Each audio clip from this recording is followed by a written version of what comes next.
Hello, hello, hello, good evening. Well, it's not evening, it's good afternoon, everyone.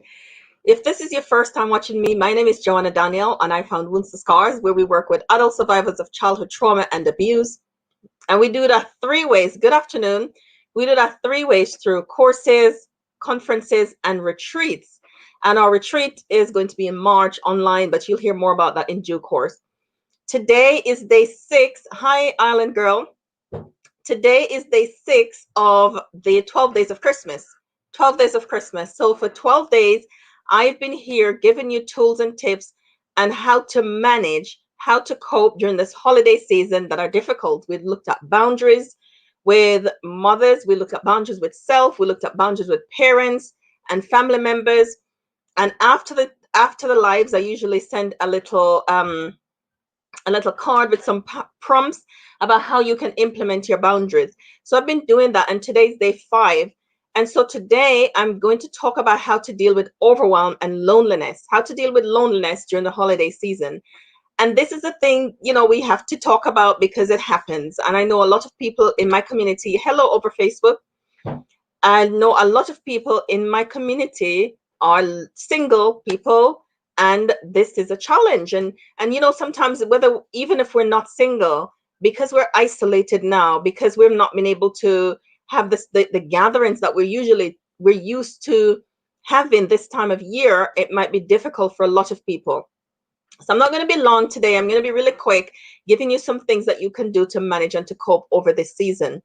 So I've called this the MVP of dealing with loneliness. All right. So it's the MVP of dealing with loneliness. So the first thing is to be aware of is to manage your thoughts. To manage your thoughts. Hey Roxanne. So we have Facebook, we have Instagram, and we have YouTube that are here saying hello. Hello Roxanne. Lovely. So glad that you're here. So this is the MVP of dealing with loneliness. So the first one is to manage your thoughts. Managing your thoughts means know what your thoughts are, know what the recurring thoughts are for you around loneliness, around you being alone this time. Whether it's a choice because you're putting boundaries in place and you have to create distance, or it's not by choice. You are just on your own. You have no social support. You don't have family near, or you have family near but you can't access them this time of year because you're not in their bubble and you have to be alone. So it's really important to lean into it, I say. And lean into it doesn't mean have a pity party or staying in self-pity. Leaning into it means being aware of it, because it's when you make yourself become aware of it, that's when you can do something about it. If we don't make ourselves become aware of it, that means we're hiding. We're hiding from the feelings because they're uncomfortable. But we don't do that around here, do we? If you've been watching my lives or read what I write, you know that we don't hide from feelings. We learn how to manage them. We understand what they are, and we learn effective ways of managing feelings. That's how we do it here. So leaning in means, okay, this is what's happening for me. This is how I feel about being on my own. And so what can I do next? Because we don't want to stay with it, okay? We don't want it to set in and become a problem and starts to influence low moods and feelings of anxiousness. Also, managing your thoughts means also being aware of the story that you have around your thoughts. We all have a story that we tell ourselves about our situation. If we're on our own, we're telling ourselves, and chances are the story is negative. So as you're leaning in and you're acknowledging, I feel sad because I'm on my own. Look at the story as well. Try to figure out the story. What's my story about me being alone? What am I telling myself about being on my own? I'm just going to take a sip of water. What am I telling myself about being on my own? Yes. So manage the story. And when you can identify the story, try to insert some compassion for yourself. Some be gentle with yourself. Be patient and gentle and compassionate and empathetic with yourself about how you're feeling. Try to interject some of those in the story as well. Um because the brain has a preference for negativity. So the brain is only going to give you a negative story. So you have to tell yourself, you know what, Joanna, it's okay. or you know what your name is, fill your name in. It's okay. You're on your own, and it's hard. It's Christmas time. It's the festive season. It looks like every other family is happy. It looks like everybody else is happy, and it's just you that's not happy. It's okay. Now that you know that you're not okay, what can we do about it to be okay? So that's how we lean in. When we lean in, we're identifying the feelings, we're trying to fix the story that we're telling ourselves, and through that we're coming up with a solution. What's the solution to how I'm feeling? And the solution to how you're feeling might vary. It might be you go for a walk, you might call somebody, you might do things that nurture and nourish yourself, and make a nice drink, have a nice bath, do something special for yourself that's going to nurture yourself in that moment. Okay, so that's the M for managing your thoughts. Of course, we could go deeper into that, but that's what we're going to do today. If you want to learn more about managing your thoughts, it's really important because our thoughts influence how we feel and influence how we act. For this period, I'm going to make my managing negative automatic thoughts 50% off. It's probably going to be literally next to nothing, but I'm going to make it available today above this video. I hadn't thought of that before, but as I'm doing this, I'm like, I want to give you more so you'll have more to work with. So that's what I'll do. So the V is volunteer. Now, I don't know how you feel about that, but when we are lonely, social support is really important. Connecting with other people is important. And there's so many different ways that we can do that. And volunteering, I did one when I just started this series back in October, and I did one around volunteering and look at several different ways that you could volunteer, things that you could do that would help with to counteract loneliness.